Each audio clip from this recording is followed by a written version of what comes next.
क्या तुमने कभी कोई ऐसी हॉरर स्टोरी पढ़ी है जो ज़रूरत से ज़्यादा रियल लगने लगे? ऐसी कहानी जो सिर्फ आपको डराए नहीं बल्कि आपको सोचने पर मजबूर कर दे कि कहीं कहीं उसे पढ़कर आपने कुछ कुछ अपनी तरफ बुला तो नहीं लिया।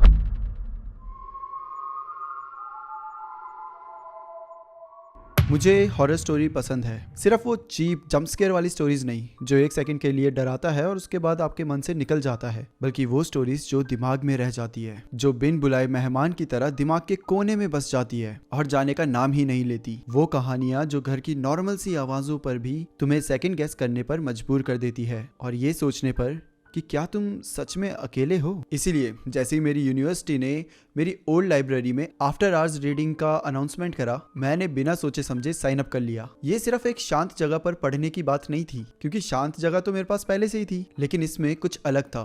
इस प्रोग्राम में कुछ ऐसी चीज ऑफर कर रहे थे जो कि शायद ही कहीं इससे पहले ऑफर करी गई हो। दरअसल ये एक काइंड ऑफ चैलेंज था कि लाइब्रेरी में रात के 12:30 बजे से सुबह 4 बजे तक आपको बैठना है और आपको कुछ पढ़ना है, और जो भी ऐसा करेगा उसको स्कॉलरशिप मिलेगी, सिर्फ रात भर वहां पर जाग कर पढ़ने के लिए। ये तो सुनने में ही काफी इंटरेस्टिंग लग रहा था और काफी फायदेमंद भी था। मेरे लिए ये इजी मनी था, क्योंकि मैं वैसे भी रात को नोवेल और ये हॉरर स्टोरी ये सब पढ़ता रहता हूँ। बस फर्क इतना होगा कि इस बार मुझे एक ऐसी हिस्टोरिक लाइब्रेरी जहाँ पे लाइट थोड़ी कम हो, जहाँ पे सन्नाटा थोड़ा ज्यादा हो, वहां पर पूरी रात बितानी पड़ेगी। और इसके लिए स्कॉलरशिप के साथ साथ थोड़े से पैसे भी मिल रहे थे, जो कि काइंड ऑफ एक मजाक जैसा लग रहा था। लेकिन जब मैंने प्रोग्राम के डिटेल्स पढ़े, एक चीज मुझे अलग सी लगी। एक कैच था, हर रात सिर्फ कुछ ही स्टूडेंट्स अलाउड थे और फॉलो करने के लिए कुछ रूल्स थे, कुछ ऐसे रूल जो कि बहुत स्ट्रिक्टली हमें कहा गया था कि कुछ भी हो जाए आपको फॉलो करने ही है। और जैसे ही मैंने वो रूल्स पढ़े, मेरी एक्साइटमेंट कुछ और ही बन गई। ये सिर्फ कोई नॉर्मल लाइब्रेरी रूल्स नहीं थे, जैसे चुप रहना या फिर बुक्स टाइम पर रिटर्न करना, बल्कि ये हॉरर स्टोरी के रूल्स थे। ऐसे रूल्स जिसमें कुछ अननेचुरल सा महसूस होता था, जैसे सरफेस के नीचे कुछ छुपा हो। मैंने इतनी क्रीपीपास्ता पढ़ रखी थी कि इन सारे रूल्स के पैटर्न पहचान सकूं। ये रूल्स ऑर्डर मेंटेन करने के लिए तो बिल्कुल भी नहीं थे, और कुछ हद तक कह सकते हो कि हमारी सेफ्टी के लिए भी नहीं थे, बल्कि ये रूल्स हमें बचाने के लिए थे कुछ ऐसी चीज से जो ऑलरेडी लाइब्रेरी के अंदर मौजूद है। और जितनी भी मैंने हॉरर स्टोरीज पढ़ी है, उन सबसे अगर मैं कुछ सीखा हूं तो वो ये सीखा हूं कि रूल्स हमेशा फॉलो करो। अब मैं सारे रूल्स की लिस्ट आराम से पढ़ने बैठता हूँ। तुम सिर्फ मिडनाइट के बाद ही एंटर कर सकते हो और 4 बजे तक निकलना होगा। कोई भी एक्सेप्शन नहीं चलेगी। 12:30 बजने से पहले तुमको एक किताब चुननी पड़ेगी, चाहे तुम्हें उसे पढ़ने का कोई मन भी ना हो। लाइब्रेरी को पता होना चाहिए कि तुम उसके गेस्ट हो। अगर तुम्हें अचानक से कहीं से भी कुछ सीटी की आवाज़ आती है, किसी विसल की आवाज़ आती है, तो उसका सोर्स ढूंढने की, वो कहाँ से आ रही है, ये सब ढूंढने की कोशिश मत करना। चुपचाप अपना सर नीचे करके किताब पढ़ते रहना। कभी कभी लाइब्रेरी की सेकंड फ्लोर पर एक औरत दिख जाती है जिसने सफ़ेद कलर की ड्रेस पहनी होती है। उससे छुप जाना। कुछ भी हो जाए उसको तुम दिखने नहीं चाहिए। अगर लाइट्स 3 बार से ज़्यादा फ्लिकर करे, उसी समय बुक को बंद करो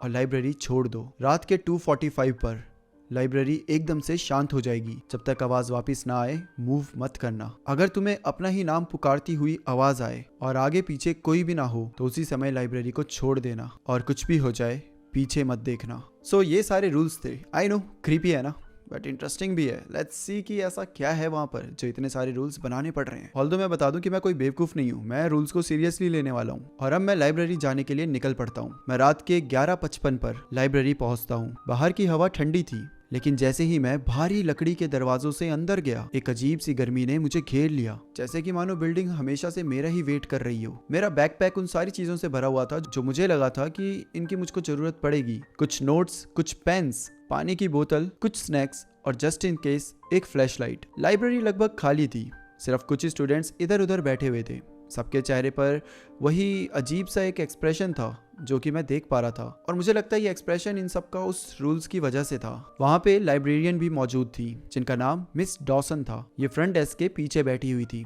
जैसे ही मैं अंदर आया, उनकी तेज आंखें एक पल के लिए मेरी तरफ उठी। मिस डॉसन की एज करीबन 50 की होगी। बाल आयरन ग्रे कलर के है और हमेशा बन बनाए रखती है, और चेहरे पर हमेशा गुस्सा रहता है। जब मैं साइन इन करता हूँ तो मिस डॉसन मुझे देखकर कुछ बोलती नहीं है, बस हल्का सा नोट करती है और वापस से अपनी किताब पढ़ने लग जाती है। अब 12:10 होते हैं। मैं फ्रंट डेस्क पर जाता हूँ और वहां से एक किताब चेकआउट करता हूँ। वो एक हॉरर एंथोलॉजी थी, अनसेटलिंग शॉर्ट स्टोरीज का कलेक्शन। रात के लिए काफी एप्रोप्रिएट लग रही थी और शायद किसी ट्विस्टेड तरीके से कंफर्टिंग भी। मिस डॉसन ने मुझे बुक ली, बिना कुछ कहे स्टैम्प किया और वापस डेस्क पर स्लाइड कर दिया। 12:30 हो रहे थे जब मैं फर्स्ट फ्लोर के एक कोने में बैठ चुका था। मैं स्टडी एरिया से थोड़ा सा दूर था, लेकिन रीडिंग लैंप के काफ़ी पास, ताकि मुझे लाइब्रेरी के डिम ओवरहेड लाइट्स पर डिपेंड ना रहना पड़े। ये जगह बिल्कुल शांत थी। कभी कभी पेजेस पलटने की आवाज़ और नोटबुक्स पर पेन की हल्की सी स्क्रैच सुनाई देती थी। पहले 1 घंटे तक तो सब कुछ नॉर्मल लगा, काइंड ऑफ डिसअपॉइंटिंगली नॉर्मल।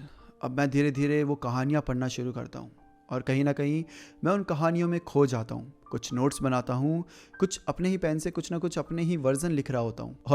और वहाँ पर माहौल थोड़ा सा हैवी लगने लगा था, बट इसलिए क्योंकि मैं वो कहानियाँ पढ़ रहा था। लाइब्रेरी वो अभी तक एकदम नॉर्मल थी, लेकिन फिर समय होता है 1:15, जब विस्पर्स शुरू होती हैं। शुरू में मुझे लगा कि शायद मेरा वहम था या फिर मैंने ऐसे ही बस सोच लिया। मुझे किसी के विस्पर करने की आवाज़ आती है जो कि बहुत मुश्किल से सुनाई दे रही होती है और वो बुक शेल्फ्स के पीछे से आ रही होती है। मुझे लगा शायद मेरा वहम होगा। मैं इग्नोर कर देता हूँ। मैं थक चुका था, रात का समय था, हो सकता है। लेकिन फिर वो विस्पर मुझे फिर से सुनाई देती है, इस बार और ज़्यादा पास से। ये एक आवाज़ होती है, लो, फेंट, जैसे कोई बुक्स की रोज से जस्ट आगे अंधेरे में खड़ा हो और धीरे से फुसफुसा रहा हो। मैंने अपना सर नीचे रखा। मैंने पढ़ना जारी रखा क्योंकि मुझे वो सारे रूल्स याद थे और मैं कुछ भी हो जाए उन रूल्स को तोड़ने वाला नहीं था। पहले मैंने इसे रैशनलाइज करने की कोशिश करी। शायद पुराने वुडन शेल्फ्स के बीच से हवा सरक रही हो, जैसे किसी एंशिएंट टॉम में सांस की आवाज। लेकिन फिर मुझे याद आया, लाइब्रेरी के अंदर हवा नहीं हो सकती। विंडोज तो टाइटली बंद थी और जब से मैं आया था यहाँ पे कोई दरवाजा खुला भी नहीं था। इसका मतलब कि आवाजें बिल्डिंग से नहीं आ रही थी, वो अंधेरे से आ रही थी। वो आवाज अभी भी कॉन्टिन्यूसली मुझे सुनाई दे रही थी। मैं अपनी किताब को जोर से पकड़ लेता हूँ और पूरी तरीके से बस उसमें खो जाना चाहता था। रूल नंबर 3, अगर किसी के भी विस्पर करने की आवाज आए तो उसके सोर्स ढूंढने की कोशिश मत करना, सर नीचे करना और सिर्फ किताब पढ़ते रहना। और मैं वही कर रहा था। मैंने खुद को सामने लिखे वर्ड्स पर फोकस करने के लिए मजबूर करा, चाहे वो वर्ड्स मिलकर एक अनरीडेबल मैस बन चुके थे। मेरी सांस बहुत ज्यादा तेज लग रही थी, मेरी पल्स कानों में जोर जोर से धड़क रही थी। कुछ पल के लिए तो मुझे विस्पर्स सुनना भी बंद हो जा रही थी क्योंकि मेरा ध्यान कहीं और ही जा रहा था।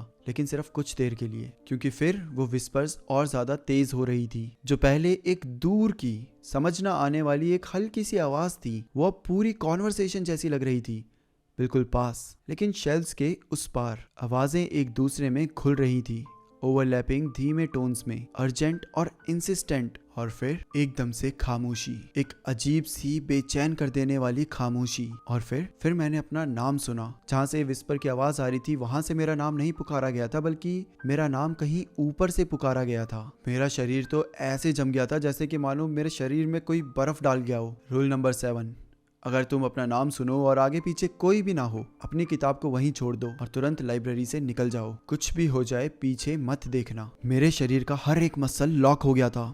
हवा भारी लग रही थी, जैसे लाइब्रेरी की दीवारें खुद अपनी सांसें रोके हुए हैं। मेरे हाथ कांप रहे थे जब मैंने धीरे धीरे अपनी बुक को टेबल पर रखा, हर एक रूल्स को अपने दिमाग में बस रिपीट करते हुए।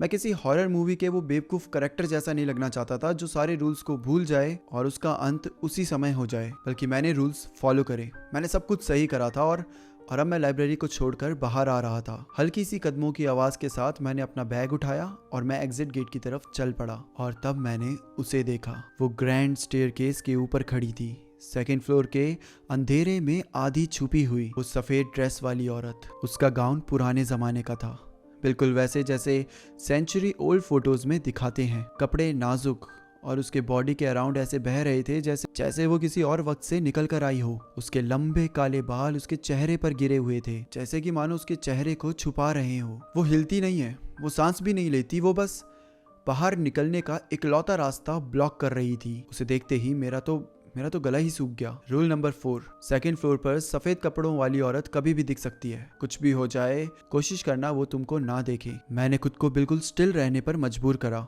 मेरा दिल इतनी जोर से धड़क रहा था जैसे मेरी पसलियां तोड़ देगा। शायद उसने मुझे अभी नोटिस नहीं किया था। शायद अगर मैं धीरे से पीछे हट जाऊं तो शैडोज में घुस सकता हूं, इससे पहले कि वो मुझे देख ले। मैं ये सब सोच ही रहा था कि अचानक से उसका सर झटके से ऊपर उठा। एक तेज चरकी सी मूवमेंट, बिल्कुल अननेचुरल, जैसे किसी इनविजिबल फोर्स ने जबरदस्ती उसकी नजर मेरी तरफ खींच ली हो। इससे पहले मैं कुछ कर पाता, मैंने उसका चेहरा देखा। चेहरा देखते ही मैं वहां से भाग निकलता हूँ। उसकी आंखें काली थी, जहाँ उसकी आंखें होनी चाहिए थी वहां सिर्फ कालापन था। और उसका फेस बहुत ज्यादा चौड़ा था, एक एक अननेचुरल ग्रिन के साथ फैला हुआ, जैसे कि मानो उसके फेस के स्किन को फाड़ दिया हो, खींच खींच कर फाड़ दिया हो किसी ऐसी चीज के लिए जो जो शायद एग्जिस्ट करना ही नहीं चाहती। ये सब बहुत ज्यादा डरावना था, लेकिन उससे ज्यादा डरावनी एक चीज थी, वो ये थी कि उसने मुझे देख लिया था। मैं भागता हूँ और मैं तब तक नहीं रुकता जब तक मैं अपनी सीट पर वापस नहीं पहुंच जाता। मेरी टांगें कमजोर लग रही थी, लंग्स चल रहे थे अचानक इतनी तेज भागने से, लेकिन मुझे परवाह नहीं थी। मैं कुर्सी पर गिर सा गया। मेरे हाथ टेबल के किनारे को इतनी जोर से पकड़े हुए थे कि मेरी उंगलियां सफेद पड़ने लगी थी। मैं तुरंत अपनी हुडी को ऐसे पूरा पहन लेता हूँ, यहाँ नीचे तक कर देता हूँ, इतना नीचे कि मुझे कुछ दिखे ना। ऐसा सोच रहा था जैसे कि मानो कि मेरी ये हुडीज, मेरे कपड़े मुझे उस चुड़ैल से बचा लेंगे। कुछ भी करते हुए, कांपते हुए मैं बस खुद को शांत करने की कोशिश कर रहा था, क्योंकि अगर मैं ज़्यादा हिला या ज़्यादा जोर से आवाज़ भी करी तो शायद मैं उसकी अटेंशन पा लूँगा, शायद वो मेरे पीछे आ जाएगी। मैंने सारे रूल्स फॉलो करे थे, लेकिन फिर भी उसने मुझे देख लिया था। एक ठंडी सी धीरे धीरे बढ़ने वाली ड्रेड मेरी चेस्ट पर बैठ गई, पहले से भी ज़्यादा भारी। मैंने अपना जबड़ा कस लिया, खुद को सिर्फ एक चीज पर फोकस करने पर मजबूर किया। लाइब्रेरी की वॉल पर लगी हुई घड़ी की स्लो स्टेडी टिकिंग हर सेकंड घिसक कर आगे बढ़ रहा था। ऐसा लग रहा था जैसे कि मानो वक्त खुद डिसाइड नहीं कर पा रहा कि उसे आगे बढ़ना चाहिए भी या फिर नहीं। समय बीतने लगता है और फिर रात के 2:45 पर सब कुछ बदल जाता है। लाइब्रेरी बिल्कुल शांत हो जाती है। ये कोई नॉर्मल शांति नहीं थी, बेहद अजीब सी शांति थी।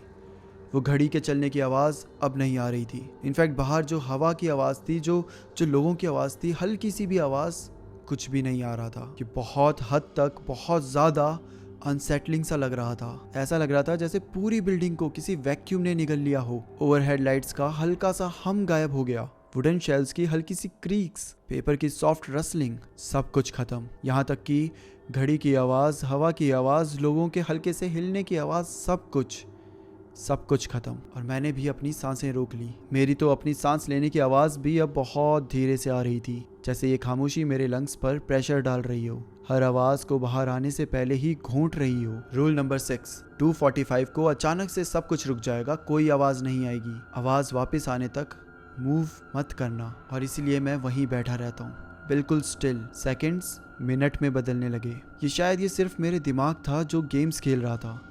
ये बताना मुश्किल था कि कितना टाइम गुजर चुका था। स्टिलनेस एंडलेस लग रही थी, हर डायरेक्शन में फैलती हुई मुझे किसी जिंदा चीज की तरह लपेट रही थी। और फिर एक आवाज़ आती है। ना तो ये किसी के चिल्लाने की आवाज़ थी, ना किसी के विस्पर की, बल्कि जमीन पे कुछ घसीटने की आवाज़ थी। एक डल सी स्क्रैपिंग नॉइस, जैसे कोई भारी चीज जमीन पर खींच कर ले जाई जा रही हो। मेरी बॉडी बिल्कुल सख्त थी। ये आवाज़ रैंडम नहीं थी, ये कहीं दूर से नहीं आ रही थी, बल्कि सेकंड फ्लोर से आ रही थी। हिलना नहीं है, कुछ भी हो जाए हिलना नहीं है। ये मैं बार बार अपने आप को बस दिमाग में यही दोहराए जा रहा था, यही कहे जा रहा था। वो घसीटने वाली आवाज़ अभी भी आ रही थी। इनफैक्ट धीरे धीरे वो और ज़्यादा जोर से आने लगी थी। ऐसा लग रहा था वो आवाज़ धीरे धीरे मेरे करीब आ रही है। ऐसा लग रहा था जैसे कोई ऊपर वाले फ्लोर से सीढ़ियों के द्वारा नीचे आ रहा हो।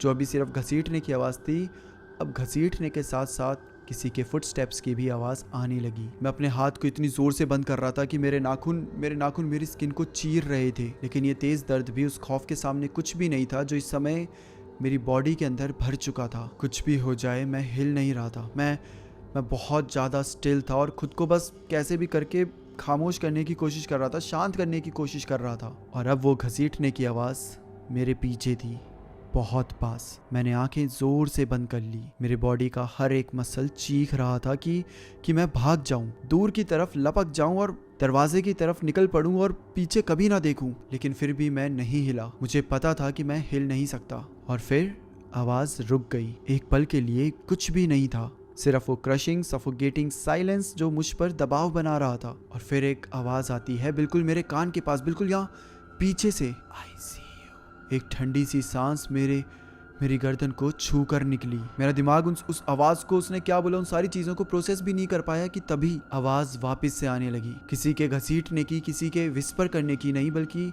लाइब्रेरी की आवाज, घड़ी के चलने की, लोगों के आपस में बात करने की, दरवाजे के हल्के से सरकने की, लाइट्स के थोड़ी सी फ्लिकर करने की। जैसे कि मानो दुनिया को एकदम से रियलाइज हो गया हो कि वो पॉज थी और अब उसे रिज्यूम होना है। वो अजीब सी खामोशी गायब हो चुकी थी और अब सब कुछ नॉर्मल लग रहा था। वो आवाज़ें वापस आ गई थी, वो सबटल नॉर्मल इंसानी आवाज़ें। आवाज़ में तो सब कुछ पहले जैसा था, लेकिन मेरे अंदर बिल्कुल भी नहीं। सबसे पहले मैं हाफ उठता हूँ, मैं इतनी ज़ोर से सांसें लेता हूँ जैसे कि मानो मैं बहुत समय से डूब रहा हूँ। मेरी पूरी बॉडी कांप रही थी, मेरे हाथ पसीने से भीगे हुए थे और मेरे पल्स इतनी ज़ोर से धड़क रहे थे कि मुझे दर्द होने लगा था। लेकिन सबसे अजीब बात ये थी कि मुझे अभी भी मेरे कान के पास वो विस्पर की आवाज़ महसूस हो रही थी। उस आवाज़ का एहसास मेरे दिमाग में ऐसे रह गया था जैसे याद पर दाग लग गया हो। मैंने रूल्स फॉलो करे थे, मैंने सब कुछ सही करा था, और फिर भी किसी चीज़ ने मुझे देख लिया था। हाँ, मैं ये देखने के लिए रुकने वाला नहीं था कि आगे क्या होता है। 4 AM भाड़ में जाए, स्कॉलरशिप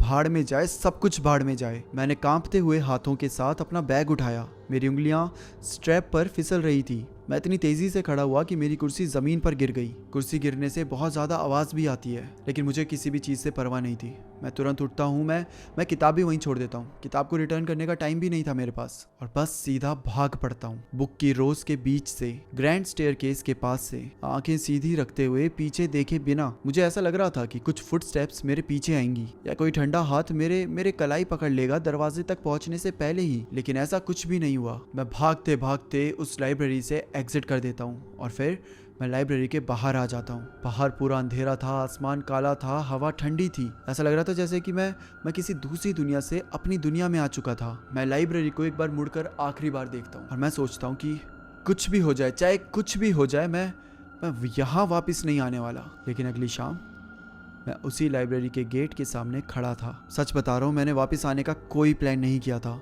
मेरे दिमाग का हर रैशनल हिस्सा मुझसे कह रहा था कि दूर ही रहूं, लेकिन कुछ था जो मुझे यहाँ पर खींच के वापस ले आया। क्यूरियोसिटी, डर, या फिर शायद ये समझने के लिए कि आखिर यहाँ पर चल क्या रहा है। और फिर मैं एंटर करता हूँ। मिस डॉसन फ्रंट डेस्क के पीछे ही बैठी हुई थी, हमेशा की तरह। उसने ये नहीं पूछा कि मैं जल्दी क्यों चला गया था। उसने ये भी नहीं पूछा कि मैं ठीक हूँ या नहीं। उसने बस मुझे देखा।